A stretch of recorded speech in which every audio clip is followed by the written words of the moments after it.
Welcome everyone to the Good Morning Education Show. My name is Rotimi Atayo, and I am excited to be here today, and I'm excited to be joining us as well. This is the 30th day of the month of August 2021, and it's obviously the last Monday in the month of August 2021, and we're excited to be hosting you as we're streaming the Good Morning Education Show from Lagos, Nigeria, to West Africa, to Africa, and the entire world. We bring the Good Morning Education Show to you Mondays all through to Friday, 8 a.m. to 9 a.m. We're always there. Tell someone to tell someone about the Good Morning Education Show. Ensure that you like and share our videos. But before you do so, subscribe to our Good Morning Education Show channel, which is also my YouTube channel. And of course, I'd like you to also follow us on Instagram. Yes, the Good Morning Education Show is on Instagram. And we spend time to discuss and deal with issues within and around the world of education. And once we start the show, we review the headlines and then also take a step further to discuss the subject matter for the day. We have awesome analysts and experts who share their views and also their expertise with us on the subject matter and give us a better perspective on how to get equipped on the matter of the day. On the Good Morning Education Show, we have a philosophy which is it's always a great morning on the Good Morning Education Show. And on that note, we're going to start this morning show. Let me bring up one of our analysts. Let's welcome Ifolu Falodun. Good morning. Good morning, Mr. Itayo, and good morning, Nigeria. Good morning to the Good Morning Education Show tribe. Welcome to another great week and at the end of the month. Thank you. I thought there was something going to come after that. I'm keeping it for later. Yeah, right. We shall see. All right. Lovely Esther, by the way. That's Thank you. an end of the month kind of style by Dr. Finfo. We start the news headline with Yobe State. Yobe students groan over non-payment of scholarship for 3 years. Last week, it was teachers that had not been paid for 2 years. This week, it's students that have not had their scholarship bursaries for 3 years. And really, I think it began to sound cliche every time we say, oh, this is what the matter is. This is really sad. If students got scholarship and it's supposed to cover maybe tuition, cover some allowances for them and all of that, they look forward to it.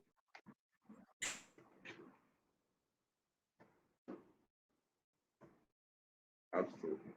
Promise has not been really. I don't think I have a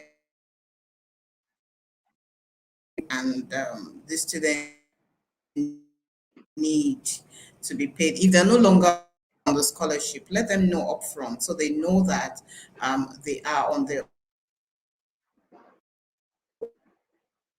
own. That scholarship was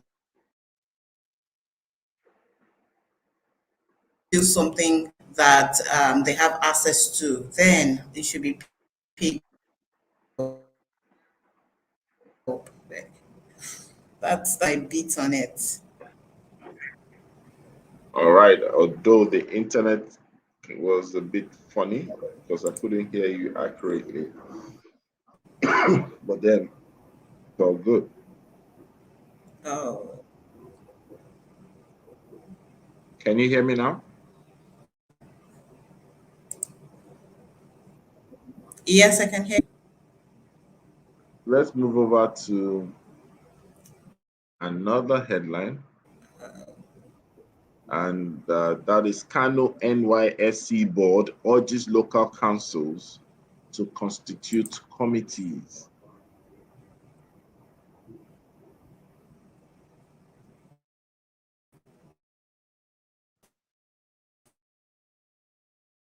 Hello? The governing the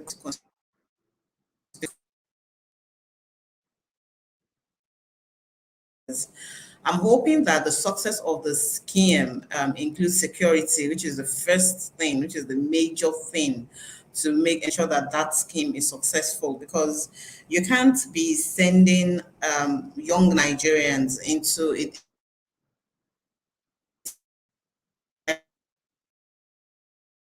actively them appropriately, or having the right strategy in place to ensure that they're safe and that they can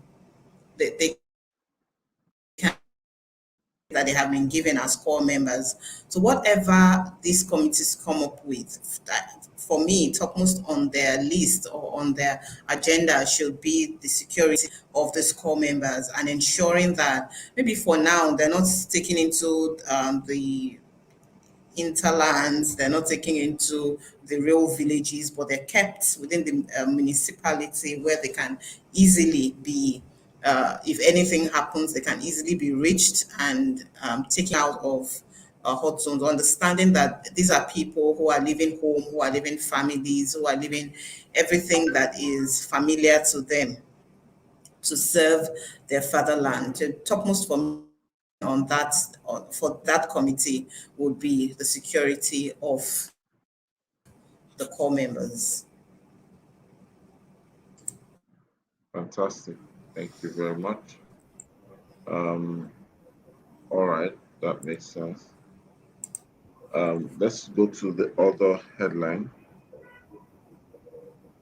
and that is Lagos evacuates students from Plateau State. Finally, they hit the call. Finally, they hit the call. But unfortunately, here we are still talking about insecurity. And well, on this, I'll just for the governments, for the state governments that have responded to evacuating their citizens from Plateau State. Thank you very much for doing that. Part of those that were evacuated from Plateau State by Lagos government is said to be an undergraduate who is a mother and with a 3-week-old baby. That's wow. That's in a way I can feel how emotional that would be for the parents of that undergraduate student and now the grandparents of that baby, knowing that their child and their grandchild are safe and out of trouble zone. So for other governments or for other state governments who have not yet taken up the call to evacuate their citizens, please them to take them out of these trouble zones. And I'm really looking forward to that time when we'll have much more uplifting things to discuss than insecurity and evacuating citizens and students and all of that. But good one, Lagos State, good one. It looks like they haven't gotten all of their students out. They're doing it in phases. The first phase is what has been done, and hopefully the next set of students will not have to wait too long to be moved out of that zone. Fantastic. Thank you so much on that. We move to the next headline, and that has to do with UNICEF. UNICEF to offer mental health support to freed Tejina students. These students had been kidnapped about 3 months ago, and from their age range, they are termed as preschoolers. So I can't imagine what it will feel like to have children, maybe between the ages of 4 and 5 or 4 and 6, so in captivity for 90 days. Really, many things that we don't take. We just feel, oh, they're back with their parents. It's good to have them back. But UNICEF, it's a great one that UNICEF is offering mental health support to these students, to these children, because some of them, this is the root of deviant behavior in some children. They have been with these guys for 88 days, according to the news. That's 3 months essentially. They've been with them for 88 days. Children pick up things, they absorb things very easily. Some have already seen the use of guns, or maybe they've seen people killed and all of that.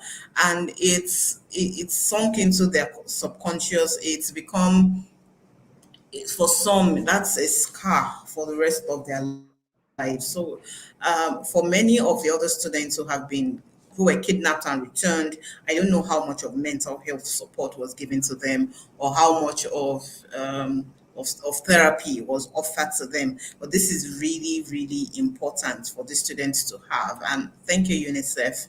State government should begin to look more into this. If they cannot stop the kidnapping of children in schools, at least when they are back, offer them something that helps them to be reintegrated into normal life. Offer them something to help cleanse and detoxify that experience they had in the hands of their abductors and of their captors. Unfortunately, they said one child died in captivity. For some of those children, there's a lot that could have that can go wrong from here on. But thank you, UNICEF. This really, really is something that is needed. And of course, while you were speaking, the official last one joined us. Ladies and gentlemen, welcome Ifyok Hi, from the UAE. She's looking like a little bride this morning. What's happening? Ooh. Good morning, Mr. Rotimi. Good morning, Fee. It's great to be here again. There's a way Ifyok laughs. You have noticed that, like Okay. All right. So what do we have this morning? Yes, we are looking at another headline, and that's talking still about the release of the abducted pupils. And this is an excitement for the Niger State governor's wife. I'm sure if you've heard about what happened about the kidnapped student. Yes, the young children, right? I think they were around 6 years old, preschoolers, basically. Yeah. Yes, I heard about it, and honestly, it's very emotional, Mr. It's very. I'm smiling. I'm not supposed to be smiling because it's outrageous. I'm happy. Thank God for UNICEF, who I think is making plans to rehabilitate them somehow. Give them some support mentally. But I feel that it's not just about that, okay? So all hands have to be on deck to ensure that these children are reintegrated. They are, the memory, I won't say wiped, but to salvage whatever can be salvaged with regards to their social life, their emotional state at this time. Because I can tell you that whatever those children have gone through will, or may linger till the end of their lives. It will probably be responsible for how some of them turn up, because these are children. See, the early years is a very critical stage, and whatever they go through, the experiences they go through now is what forms who they will be, who they turn out to be.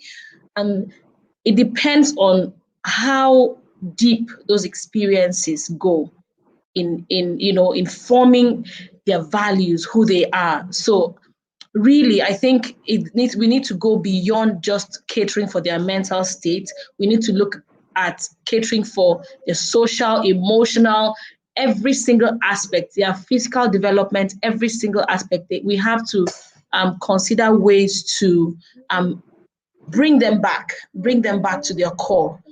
Okay. Hi. Okay, so we have a visitor here as usual. You want to say good morning? Hello, how are you? Say hi. Okay, so welcome to the Good Morning Education Show. You're saying welcome. Say thank you. Okay, did you finish your work? All right, so yeah, I'm gonna mute myself for now and then. You're hungry? Okay, okay, hold on. Okay, so yes, so Fee, do you want to add to that? No, I, Okay, so I think thank if you you're for happy, that. If you is that this is the age. This is the age that children, that most of their life experiences are formed. So we shouldn't just be, it shouldn't be an expression of excitement. It should be putting out a statement to say this is not going to happen anymore on our watch.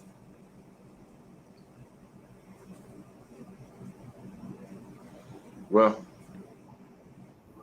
our desires and our prayers are that some of these things get to be sorted out as in ASAP, Yeah. because it's not something you want to even analyze. It's not something you want to imagine, you know. And it's also looking like another strategic approach from the people who are perpetrating this evil, because there are ways where they can also indoctrinate without necessarily, because how long do you need to to camp people for? Are you getting my point? You can just sow the seed of hatred in a child that is a ticking time bomb, and you don't know when the child grows older and it begins to manifest. You're wondering what's happening. Anyways, I think I think that will lead us to the conversation of the day, right? Let's just go straight to the conversation of the day, and we're talking about great yesterday, shame today. Finn, I don't know if you want to do an introduction for us. Okay, so looking at this topic, I mean, the one thing that many of us can, it doesn't have to, you don't have to have been around for too long. There are some brands, there are some products, there are some schools that we've heard about, and they really were ruling, and they were the buzz in their time, and suddenly they're no longer, you just look around and you don't find them anymore. So typically we say things like, "Oh, the children of these days are missing a lot. They're not enjoying this and that." Well, while growing up for me, it was Kingsway. There was always um, that report or that nostalgic feeling that the older people around me had about Kingsway and the Christmas fair and the grotto at Kingsway. And it looked like we were getting the short end of the stick at the time. Like, oh, this kind of Father Christmas are you guys having at this time? It's become worse than it was then. But then when we look at these brands, when we look at, particularly now looking at schools that raised great Nigerians, that raised people that have been ambassadors for the country in different ways. And then we look back at some of them are either no longer in existence or they've become so, um, they're no longer as relevant as they used to be. And even for some of them, alumni of the school are not ready to allow their children or grandchildren attend those schools because the standard has really seriously dropped, and it's looking like what happened. Is it um, is it a cause that we can have longevity when it comes to protecting our brands, or is it something that we just take for granted? Like, oh, we're big, we're the boss. Everybody's talking about us, and so people just relax and feel this brand is going to take care of itself. Is going to nurture itself and keep its greatness going. I think this is what our discussion this morning is centered around. What's responsible for the shame of today from those greats of yesterday? Fantastic. Ifyok? Yes. Well, when we talk about school, we're saying school failure, right? Or why schools may fail or lose out on the past glory. It brings me back to my secondary school. So a while ago, I had to go back. I'm like, oh, my secondary school. I was just feeling nostalgic. I passed by there. Okay, let me just drive by and see. And honestly, it was nothing close to what we experienced back when I was in school. And it was hurting to see that. But on the other end, I had to ask questions to say, okay, what's the quality, of students being produced from the school? And obviously, the quality had dropped. So looking at that, it's not necessarily on the business side alone, but on the turnout, the quality of students that the school produces. Because really, sometimes the infrastructure may not be tech and all that, but then the quality of students that are produced year in, year out, stands the test of time.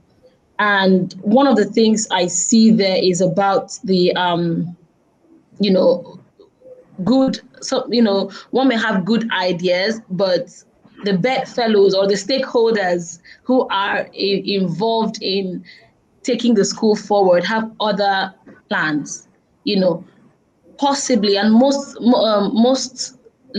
likely, one of the things I feel that could top the list is that get get rich or get famous syndrome, get rich quick, get famous quick syndrome. And I think it's not a very good value to run with regards to raising and sustaining school. So basically, having a good maintenance culture over time, I think, will really work in helping helping schools stand the test of time. Thank you so much for that. And the truth of this is that as people listen to us today, or people who would have the privilege to watch this maybe sometime later, it's important for us to understand that these things that you guys have said, especially listening to his introduction, it also affects the individuals. People need to recognize that a great school is actually achieved or made possible by great workforce. It's the school is not just the building, the people make the school as well. So when you look at it, if there's anyone who has actually experiencing the glory of a past institution, you can also almost say that there's a likelihood that it's also attributed to the workforce. You Force. understand? Two things stand out in every organization: the workforce and the culture prevalent in that organization. And these things can help push the organization forward. Sometimes it can hinder making the organization move forward. Some people have stayed on a plateau for too long, and that's why sometimes it looks like it's a has been effect. Oh, gone are those days. Oh, Good. the good old days. And the reason is not because they have bad people per se, it's just that they have bad outcomes. They have bad outcomes. And this is why I like to ask this question. But before I ask, let me just say this. A lot of people confuse outcomes for output. And because output is a function of routine, outcomes is a function of results. And I want to ask me, how do we look at it? Because sometimes when you check some of these places, they're still dotting the I's and crossing the T's. But yet, it seems like their today is full of shame, while all you can see of yesterday was greatness. How do we measure or marry this reality? Like you said, just in your maybe opening speech, that one of the things that keeps a school going essentially is the workforce. The attitudes that people had to work a few years ago is very different from the attitude that they Forward. have today. So, as a school can invest in its buildings, can invest in its aesthetics, and children get in, and parents even get in, and they're blown away by the built environment, and they feel, oh, I want my child to be in this place. But when you look at their workforce, starting from the first person that you meet at the maybe at the reception or at the gate, from the very first person, if the person that opens the door for people to come into your institution is maybe he's been owed salaries or has been spoken or is constantly being talked down at and really doesn't care about what happens with your school. Or they feel all I have to do here is to open the gate and get out. That is enough to send people back from the gate. I know of a friend who, while she wanted to change schools for her children, it was a receptionist that made her not to go back to a particular school. The receptionist was just so lackadaisical. She really did not care. People walked into the reception and they were the ones that had to even call her attention by greeting her. And you walk into a reception and you say, "Good afternoon, madam." And the receptionist answers you with, "Afternoon." Then you're wondering, are we fighting? What's wrong here? And from that point, you're beginning to think, what will happen to my children if I bring them here? What kind of care will they have? Is this the person that will be at this door and children will walk out without her noticing that children left the building? So for me, how do we measure the greatness, or how do we measure why this is happening in schools? It's very essential for the management team, as much as they want to build a school that from the outside you look at it and it's very beautiful and it's all very aesthetic and all of that. Invest in the right people. There are people who these days we say, Gen Zers, they have this they don't hold down a job for too long. Well, it's not their fault. It's the way they were raised, and who raised them. Well, that's a question for the society. Who raised them? How did they grow up with this kind of attitude to work? And then these are the people that you bring into your workforce, and really do not care whether the vision of the founder, no matter how grandiose it is, no matter how much it looks good on paper, is the administration, is the school management team looking at investing in training their staff properly, investing in proper relationship with the staff? Because see, there are times that a business might be running at a loss, or has run into troubled waters. And because of the kind of relationship that the management level has with the staff, they would stay on. Even after they are told, "Can you leave for some, we'll call you back when things are better," they'll tell you, no, don't worry, because of the kind of relationship that they have had with them. But where you keep talking down at teachers, where you keep making teachers the brunt of jokes for parents, and parents can walk in at any time and just insult any teacher and feel like, after all, I'm the one paying your salaries. Before anything even happens, teachers are working to sabotage the school. And so really you find that at the end of the day, what really makes a great school, it is the teachers. It's not only the teachers, it's actually the workforce. All of them come together. Teaching, non-teaching. There are children who go to school because of maybe the gardener, maybe it's somebody else that is really very friendly to them. I remember that the gardener, the gardener that we had at my last place of work, I loved seeing him first thing in the morning. And he was almost the first person I saw every time I walked into the premises. He always had a beautiful smile on his face. He always had he would welcome you very warmly when you walk in. Even though he's pushing a wheelbarrow or he's trimming flowers, he would welcome you very warmly. And every child that comes into, they knew him, they would fondly greet him, and he would respond to all of them with a beautiful smile. So it's and ensuring that, knowing that this is the engine that keeps your car going, you have to keep it serviced and keep it top notch. Thank you so much. So instructive, right? So instructive. And while you were speaking, we have the safety chick join us, and we want to say good morning, safety chick, but we don't want to stop there. We want to say a happy birthday to safety chick. Ooh. Happy birthday, Ugochi. Happy birthday, Ugochi. Good morning, Mr. Timmy. Good morning. Happy birthday to you. Good. You said what? I said this Mr. Rotimi, he's so dramatic. What did I do now? Thank you I so have much. I Happy composed a birthday. special love letter to you, Ugochi. Oh, Although I had to downsize it so that people will not come after me on the internet. So I said, let me oh. not say so. But manage the one I put for public. The one in private, don't worry. We'll see in camera. So that if you could not stop coming on the Good Morning Education show. Oh, happy birthday, Ugochi. Don't mind Mr. Rotimi. I can even sing for you if you like later. I can send you a nice happy birthday voice note. Oh, A thank bridal birthday. you. Thank you Bridal so birthday much. song. If you're guys sure your wedding anniversary is not around the corner. Maybe around the corner next year.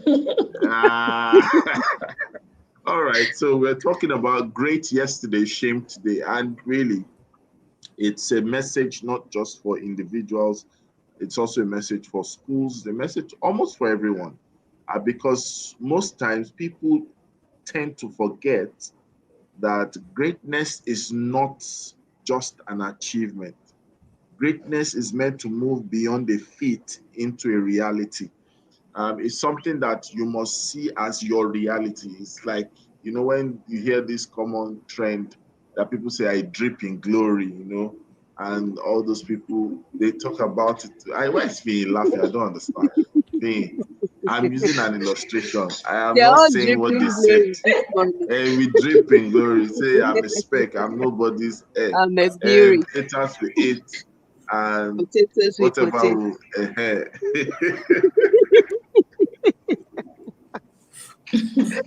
Oh my God.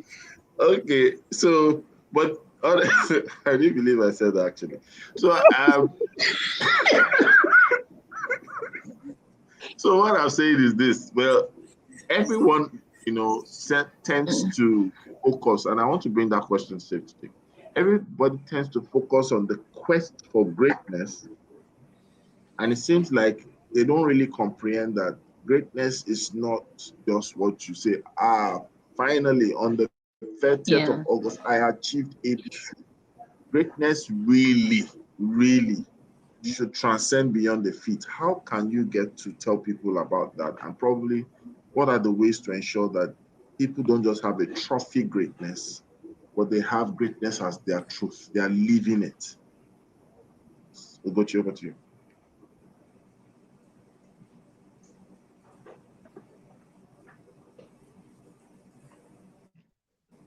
Can you hear me now? I just saw that my mic Yes, is muted. we can. Yes. Oh, okay. Okay.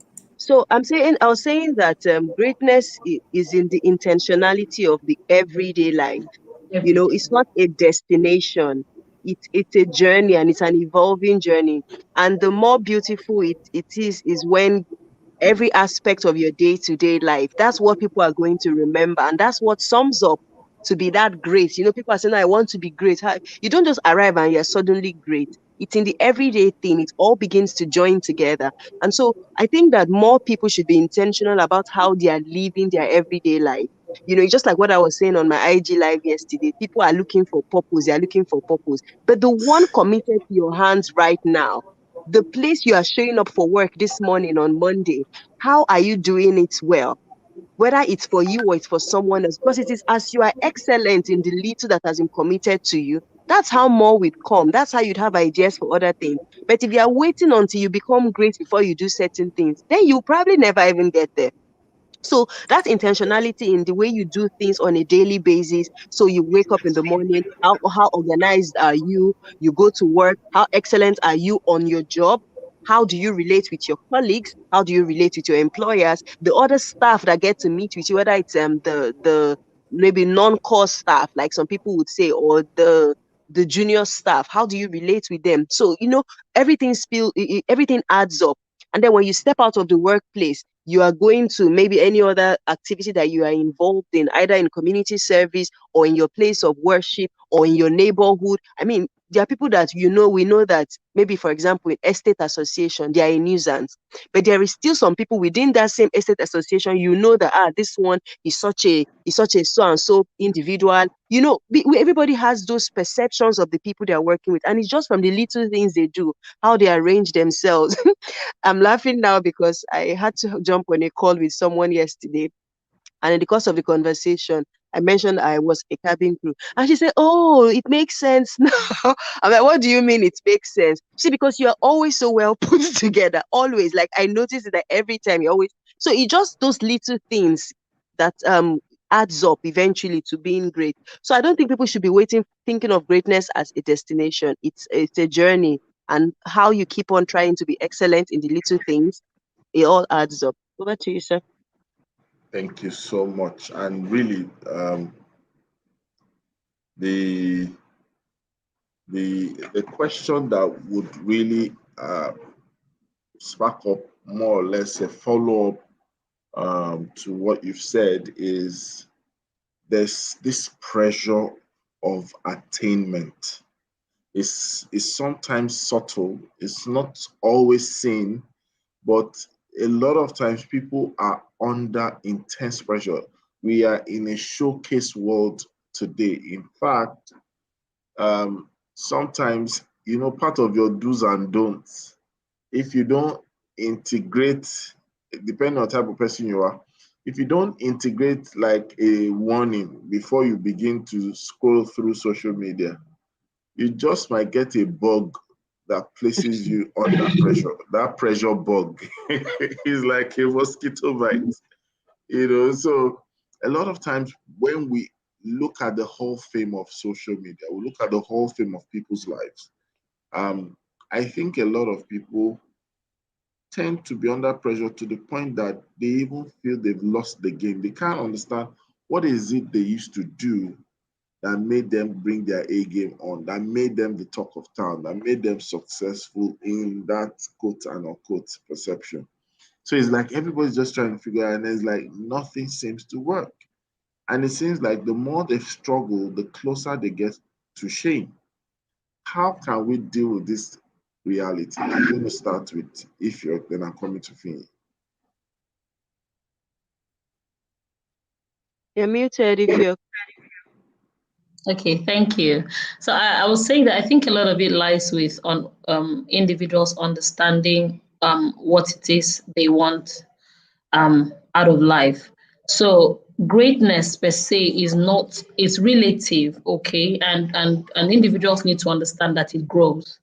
Let me put it that way. So greatness grows. You don't just achieve something today and feel like, okay, I have achieved this. There's always more to what you can achieve. And also not focusing on what perception people have of you, okay? But being proud in how you perceive yourself and how you're able to achieve what you set out to achieve, so that you don't have you're not working on the yardstick of other people, or of what other people's expectations of you is. So I think that's one way that individuals can minimize the pressure that can be on them. And that's one thing I do. When once I find that I am working based on another person's expectation of me, I step back, because I find out that could put me in a lot of pressure. And when I step back and reevaluate my goals, for the moment, I find out that I'm able to reboot and, gradually launch out. So it's about really aligning those personal goals and being careful not to allow yourself to be totally guided by other people's expectation of you. So for bringing it back to schools now, there's a lot that could go on. There's a lot that could happen. Pressure from parents, pressure from teachers. Fee was talking about some, very productive staff. There's some of us that are very productive. We have great ideas, and we could bring that out to the management, and they're like, wow, this is amazing. And you want to take everything on board. I think that, it's okay to encourage that productivity, because that's what you want, right, in a school. And honestly, that's what drives sustainability eventually. So being able to apportion your the changes that could bring about that productivity is key, and still brings it back to what the school goals is. Okay. Yeah, and it's about on the individual level, okay, and on the organization level as well. So both as an individual in the school should be able to understand, okay, this individual is very productive and has these great ideas, not dimming that light, but kind of providing a platform for growth that will eventually result in growth for the school or the organization as well. Yeah, I'll leave it there. Yeah, thank you very much. And I'd like to welcome Aderisola to the show. Good morning. How are you today? Good morning. Good morning, Miss Coach. I'm fine, thank you. How's your weekend? Very well, thank you. And so the question I'm going to put to Faye is this, because sometimes I think it will also be good not to be too hard on people. Shame or shamed today is also something we should put in perspective. It's not necessarily shame in terms of, oh, shame, shame, that kind of thing. But we're looking at it from the angle of the fact that it's almost like thinking you were going to go out thinking that you're still having that edge, and you've forgotten that the post has shifted. There's a new goalpost. And you look at, why are you laughing, Fee? When you look at even Nigerian education, as it were, there are many things that we had as accolades in like 20, 30 years ago, thereabout, or more, much more than 20 years ago. But, it actually created a representation of a great yesterday. But we're ashamed today, particularly because there's a major dichotomy between our methodology and our message. I feel, and also taking from what Ifyok said, that we might not necessarily change our message, but sometimes the time and the change in industry requires a change in methodology.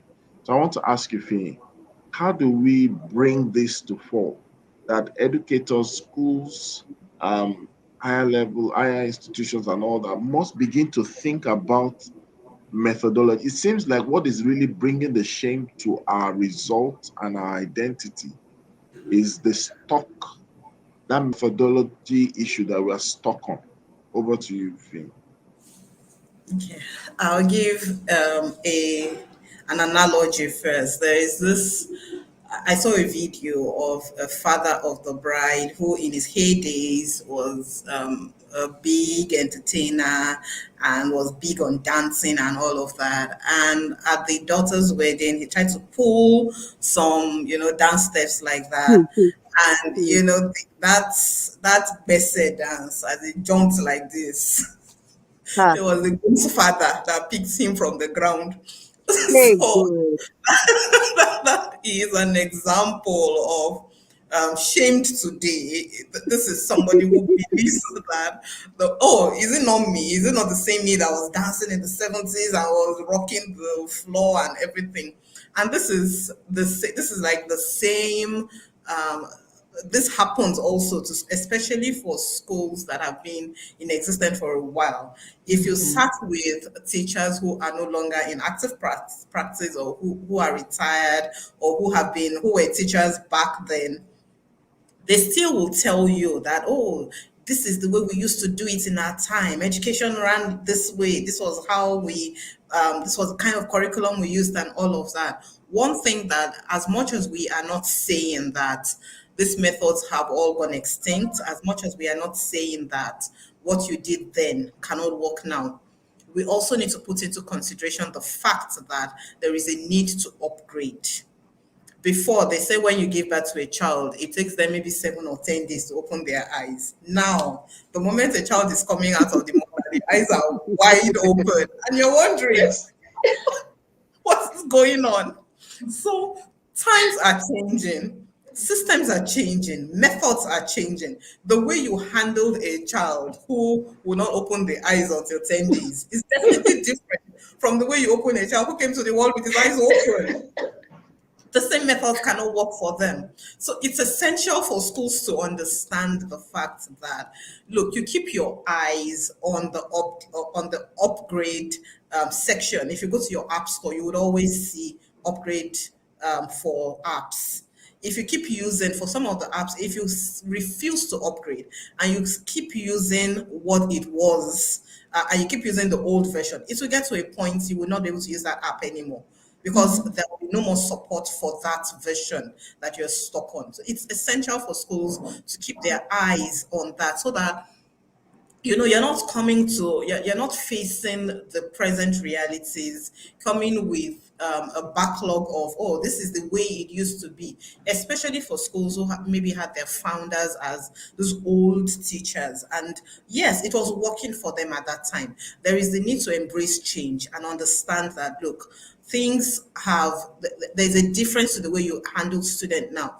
Before, you just come to class and you teach and your students go away. Now your students are challenging you and they're asking you, how do you know that this, or prove that this is right? So I saw a video some weeks ago, I believe, where a child said she wasn't going to school anymore until her teacher makes up her mind. The first day she said 4 plus 4 was 8. Next day she said 6 plus 2 is 8. Next day she said 5 plus 3 is 8. My teacher is confused. And the girl said, I'm not going to school again until my teacher makes up her mind, which is which. These were not what we faced, or these were not what the teachers faced back then with students. Whatever you tell them, they take it as sacrosanct. But now students are bringing their arguments forward and they're asking, why is this way? Why are you saying that? Why did you say this yesterday and today? Or they're even telling you, when I research tells me something else from what you taught in class. Are we ready to face these realities? Are we ready to answer these questions without feeling challenged? Like, what effrontery? How can your teacher tell you this and then you're saying something else? These are part of the things that come together to help a school stay great, to help a school avoid the shame and still be very relevant, no matter what the transition period is for them. Thank you. Thank you so much. And I'd like to use the opportunity to welcome our friend all the way from Abuja. Wachom is here. Thank you for joining. Great to have you here. And I must say, if Ugochi was in Nigeria, I would have actually sent her flowers from our friend from Abuja. She's a great person. She's a plug that you need to have. All right, Adering, it's your own question now. I'm going to ask Dering a question. And this question, basically, I know that Dering is always talking about global opportunities and, so many things. So I want to use that avenue to say that, okay, so Dering, how do we get to upgrade or sustain our greatness on the leverage of global opportunities? Is it possible? Can that be a tool? And if yes, how do we get that to happen? Thank you very much. Okay, so I was just listening to Finn, and I just kept thinking, wow, like there are some things that I always say on the like. I'll narrate my experience, for instance. I remember in 2018 when I was doing a part of my PhD research in Aberdeen, and I always say this is one of the greatest leaders are the people who are able to learn by observation. And what really bothers me is the fact that we are not even asking. I always say there's a particular bank in this country that people are always like, oh, you are always copying this younger generation bank. Or when they do something, when they bring out their own app and name it A, you bring out your own app and name it B with the same functions. And the older generation bank will say it is not such a bad thing to copy after all, if you are copying something that is good. As in, that was the old bank's generation. Like we are not fighting to be an inventor. right? You can always invent or innovate, and we would follow suit, which is the exact. I always say, like, it is, it is it's out, like, it's mind-boggling if you say, oh, you don't want to copy, or you don't want to copy something that is good. Why go through the stress? I always say, like, I'm not even sure inventors still exist. Everybody's invention is, oh, you starting from the scratch. Everybody is an innovator these days. You are innovating, you are upgrading, you are, whatever it is that is existing, you are making it better. So if whatever it is we are doing already exists on the global stage, like, as at 2018, this was 2018 in UK, and there was this person that they brought to come and train, like, it was entrepreneurship, innovation, and skills at the university, right? And they asked PhD students to enroll. They were, that was the first time they were trying to implement that in a pilot program in Scotland and all. And we were the pilot. They were trying to incorporate this entrepreneurship, innovation, and skill. Like, I'm in chemistry, right? So all of us that were in that, probably that orb, it was a faculty of science, like they call it pharmacy and life science, right? So we were in science, we were in STEM, but they asked us to come and register. Why? They already understand that there is no education you're having in STEM as a researcher, PhD now, that you don't need entrepreneurship, innovation, and skills. They understand that. Why? Because times have changed. You can't just be stuck up in your laboratory and not be able to understand how this your science is going to sell. So it is important that first we need to admit, I think admitting first that we need something else is our first step. Then when we admit, let's look at the people that are already doing it right and just replicate it to global standard. Because I always say, like, they will not bring their standard down to fit us. They won't bring their standard down to fit us. We would be the one that will upgrade to meet up to what is already going on. And there was something that I saw then that I remember coming back to my school in Lagos and saying, we can replicate this.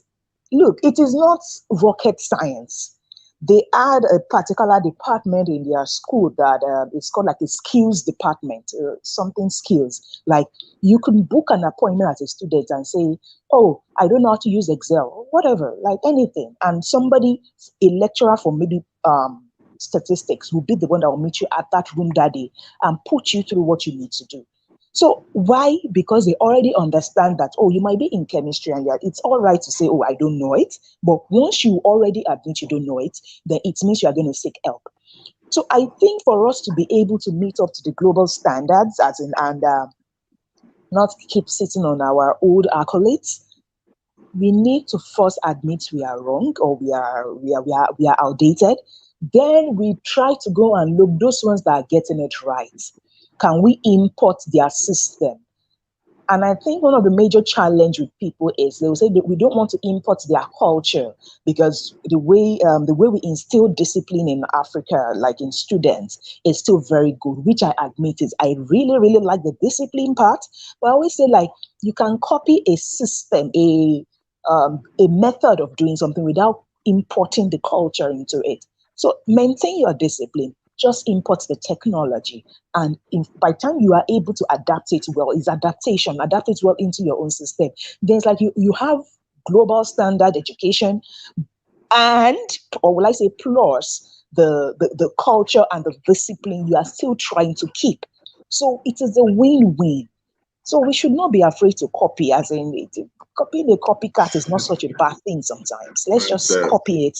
Maybe when we are now at par, we can now start thinking of inventing. That's what I really think. Thank you so much. You've brought the rank Xerox mantra back. We taught the world to copy.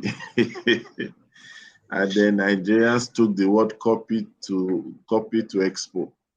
So, you know, so that's actually what it is. I think that from all that we've said today, listening to all of you,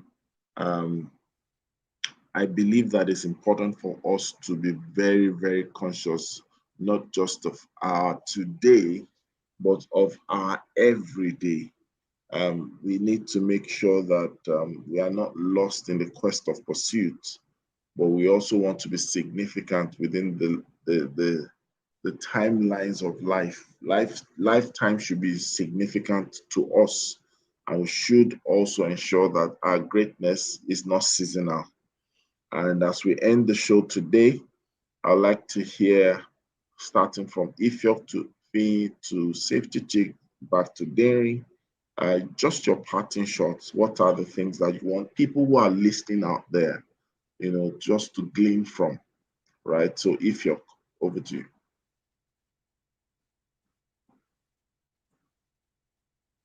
The mic is muted. Okay. All right. So I'm gonna focus on schools and organizations, educational organizations out there. And one thing I'm gonna say is that employees, okay, your employees, the people who work for you, your staff, every single person there, they are the greatest asset.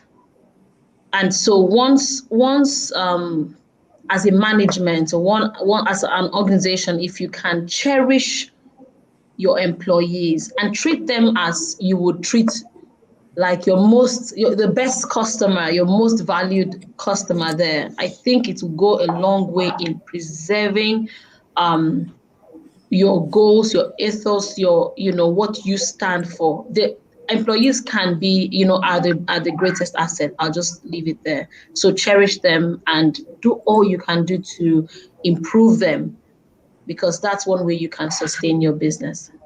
Thank you. And Fee, over to you. No matter how far or how fast you go in the wrong direction, you can never get to the right destination. So no matter how, at any point where a school realizes that, they veered off the trajectory towards the greatness, to make a U-turn and find the right way. Thank you. Yeah. Thank you. Safety Chick. Greatness is a journey, so be intentional about the little things because it all adds up to the big picture eventually. Back to you, sir. And Daring. I'll say it is important that you realize that the fact that you decide to stay stuck up in the past does not mean the world is going to stay stuck with you. So earlier you realize that and accept that, the better it is for you to learn and move with the trends and time. Don't stay stuck up in the past. It doesn't serve anybody. Thank you so much. And thank you so much. We've come to the end of the show today. And we would want to ensure that we have a great end of show. So we're going to allow Ifyok to sing a happy birthday to Ugochi, and then we'll end, the show is done. So Ugochi, on behalf of the show, we have our performing minister or guest artist all the way from the United Arab Emirates down to the New York City, or is it up to the New York City? Whichever one is correct. So over to you, Doctor. If I'm actually looking for a mic. I'm looking for a mic. Anyway, I don't think I need a mic, actually. I think my voice is amplified enough.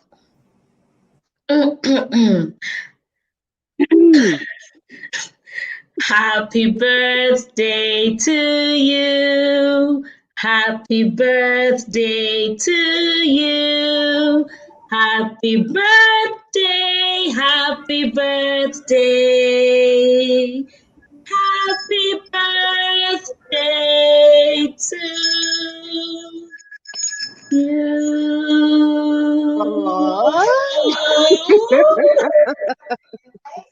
Thank you. Wow, that was so good. Thank you so much. It's like the internet wants to turn your reggae to blues, or is it your blues to reggae? All right. So thank you, everyone. And it's time for us to say goodbye. So we have at the count of 2 our greeting. 1, 2, go. It's always It's always a great Great morning on Good morning. good good morning. morning. show. It's everything. Bye, Bye. everyone. Bye.